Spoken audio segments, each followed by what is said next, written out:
Back to the wormhole. It is the 19th day of the month of June. My degenerates, my faders, my followers, and my fans. We are back. We are outside. The weather is beautiful. The barbecue is on the grill. The beers are flowing. It is Saturday, and Saturdays are for the boys. Yesterday we went 2 and 1, 2 and 1, 2 and 1. I need to get a t-shirt that says Mr. 66% because every day I'm banging 66%.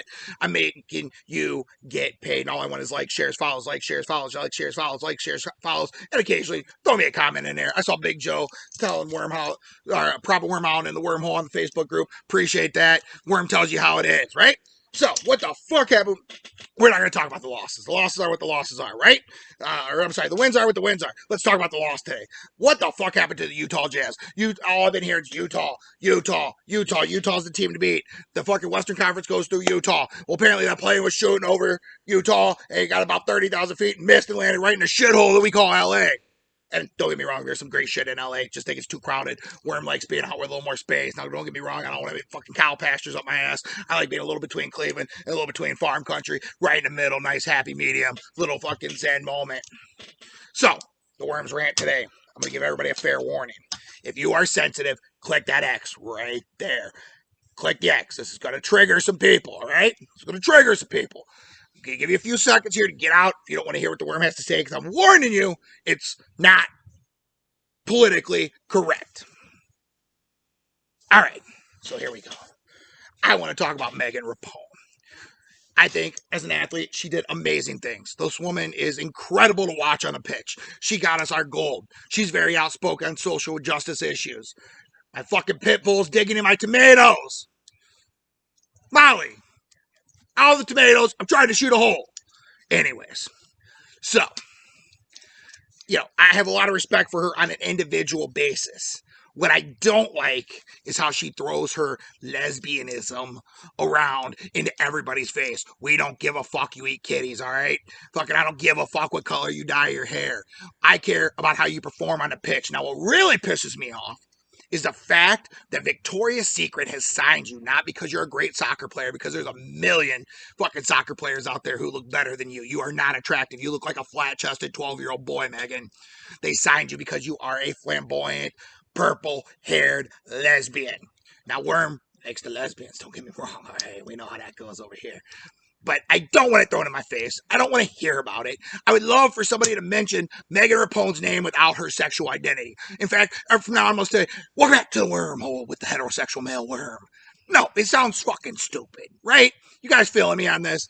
And Victoria's Secret, they don't understand that their overpriced fucking $100 lingerie is most likely paid for and bought by the male population. And when you get rid of your fucking angels and you bring out the flat-chested, purple-haired boy, guess what we really don't want to buy? If I want to see a flat-chested, purple-haired boy wear my wife's lingerie, well, that just sounds like a fucked up Saturday night. I've had too many beers. Jesus Christ. That's the end of that rant. Hope didn't offend you too bad, but just stop and think about it.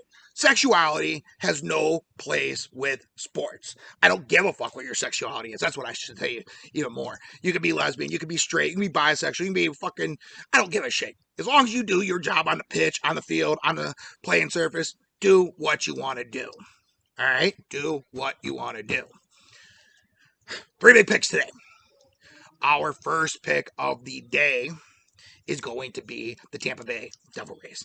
Devil Rays out west playing that Seattle Mariners team. That Mariners team has made us a lot of money, but at the end of the day, they're not going to get it done. The bats are going to be too big. The pitching matchup is very one-sided. Started for Tampa Bay has a 3.20 ERA, and that's a little inflated in my opinion. He had a couple outings where he got smacked around a little harder than he should have. The management left him in too long.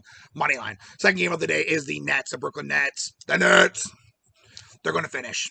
Giannis does not have a true number 2 on a team. Middleton is not going to cut it. Harden is playing. Harden and Durant are the best 2 fucking players on that fucking hardwood. They're going to finish tonight. Brooklyn, money line. And then my final pitch is near dear to the Worm's heart. The Worm is a huge soccer fan. And I love my crew. What can the crew do for you? What did they do a few months ago? They lifted the trophy. They held it above their heads. In McCaffrey Stadium right here in Columbus after kicking Seattle back to the West Coast. Don't take their fucking liberal opinions and go that way. Oh, I do like Jordan Morris. But, back to the point I deviated from. Tonight is their final game in McCaffrey Stadium. They moved the new digs. You win championships, you get bigger houses. fancier houses. They get out of the fucking high school stadium that they've been playing in since 1996, and they move up. But they're not going to go out with a downward motion tonight. They're going to win and win big to end the stadium's history. Chicago is bad. Chicago's 1-5-2, I believe, or 1-5-1, something like that. Chicago's not a good team, anyways. I'd have picked them anyway. The Crew over Chicago any day of the week. Columbus is minus 115. That's a sexy number. Vegas is giving you a gift. And after you ripped the bookies' faces out yesterday, they want your money back. So now you go back and you hit them with these 3 picks and you cash them again. Pretty soon your fucking bookie is going to be fucking in the unemployment line, hoping he can get that extra $600 a month, or I'm sorry, $300 a week that the federal government's giving out because he's going to be unemployed because he sucks as a fucking bookie because you keep ripping his fucking face out. Smoke up, drink up, fucking books up. Woo!